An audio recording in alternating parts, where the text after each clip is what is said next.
approach and preferences for the romanticism of the fiction, you see. Now, I do have to rush to add one thing.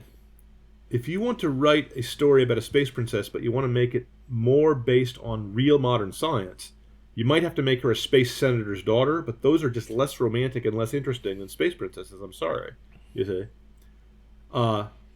If you want to have a republic in space, like the Republic of Mars on the TV show The Expanse, that guy writes my hat's off to him. That guy writes a realistic, hardcore type of science fiction story where, to the delight of my heart, I actually saw a spaceship flying backwards with its torch on to decelerate toward its target. You see? Now, I like Star Trek as much as anyone. I'm a big fan of Mr. Spock and the other unimportant people around him. But the ships there are always oriented up and down, space up and space down.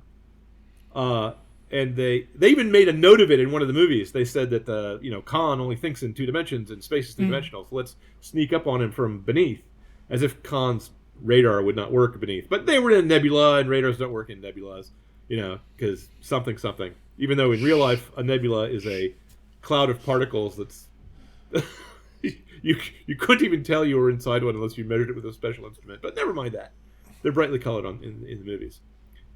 See, my point for the whole thing is, I want to read about space princesses as just as much as I want to read about The Expanse, about because part of me likes to hear the nuts and bolts of how the future technology might work.